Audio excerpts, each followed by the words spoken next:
Hey, let's do some questions as we're seeing them start a heck of a wrestling match here. Got some great groundwork going. Coach Rosie is with us live, a part of our live studio audience from patreon.com/WHW Monday. And Coach says, the Disco Inferno has set up a VIP table for you at Sapphires on Saturday after Collision. Are you going to take them up on the offer? I am not. I would soon take a baseball bat dripped in Tabasco sauce up my ass as I would go do that. Now, because Disco's there, or because all these scantily clad ladies with their big boobies and their high heels are going to be trying to talk to you? I'm not a fan of that. Of I've never big boobies?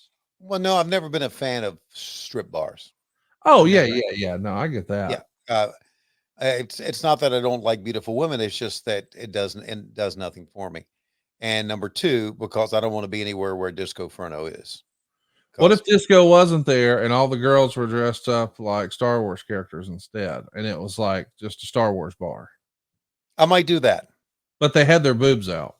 No, don't want to see boobs. Got it. All Yes. right. Well, let that be a lesson to you, ladies.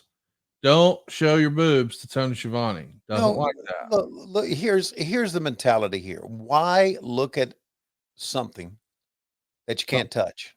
Okay. okay. So you just prefer prostitution. I didn't know we were going to advocate prostitution. My apologies. I knew you would. I knew you would take that and turn it into something, you cocksucker, you. Thank you. I know that's what you like, those cocksuckers.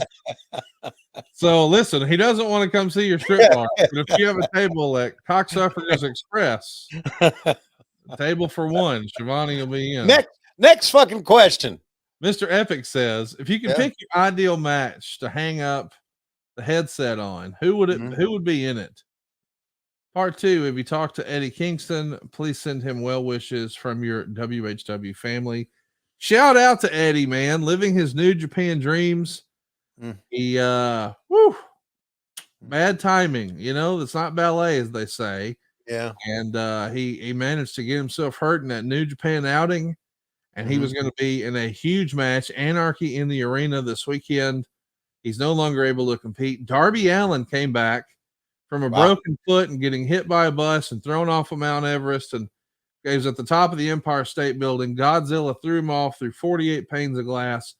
He set himself on fire and he walked into the arena in a pink hoodie last weekend. He's back.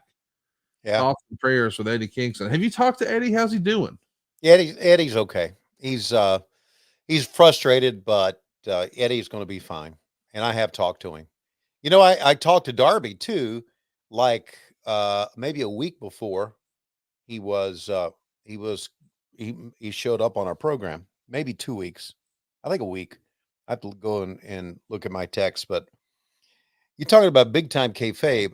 I asked him how he was, and he said I'm fine. He said tell Tony that I should be ready by double or nothing, and if he needs me before then, I can travel. I said okay. Didn't talk to Tony about him, and then when the night he showed up, Chris Harrington comes to me and he says, "Hey, is Darby here tonight?" I went, "No, not that I know of." He said, "Okay," uh, and I didn't see Darby. They kayfabed it great, and then he runs out and does his thing, and then I walk in the back and I see Harrington. I said, "Oh, by the way, Darby's here tonight." You know what was funny? I know you weren't looking at it, but as you said, and then Darby runs out into the ring.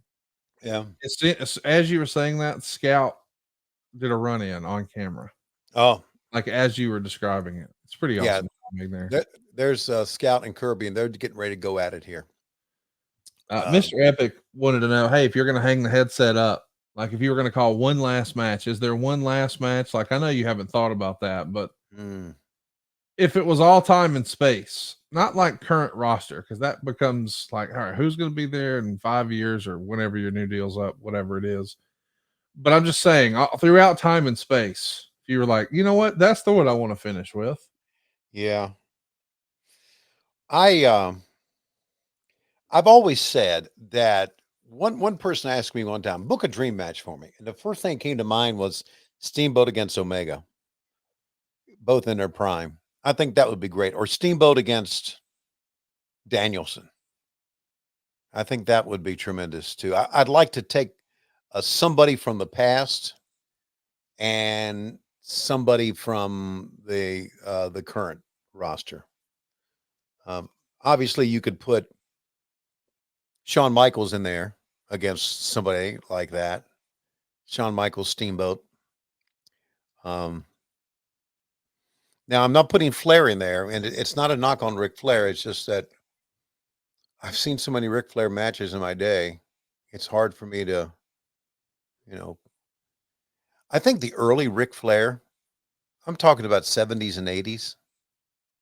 Listen, not many, people talk so much about Ric Flair and Ricky Steamboat in the trilogy, but those fans never saw Ric Flair and Ricky Steamboat in the 70s in Jim Crockett Promotions or in the early 80s because that footage is not out there. But that was some classic matches too. And so, yeah, I think Steamboat and Omega would be a treat to watch.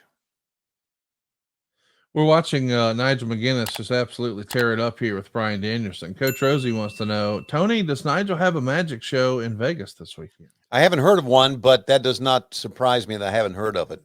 He normally does. He's performed some card tricks for me that completely amaze me. Now, I know with these tricks, there's a gimmick to it. I get it, but it's still amazing when he does it.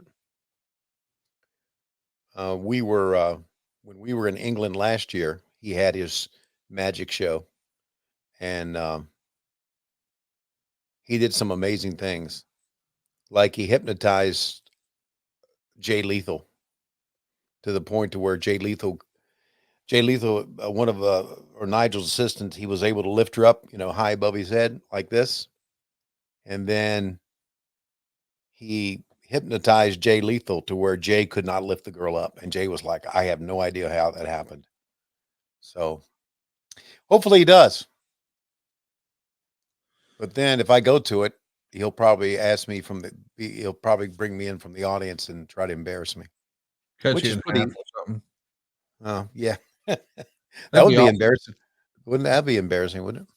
I would love it if he cut you in half. I don't know. I don't know. I've never seen his magic shows, so I don't know what all he does. I mean, I saw part of that last year in London, but boy, they love to pop birds, don't they? God Almighty, look at that.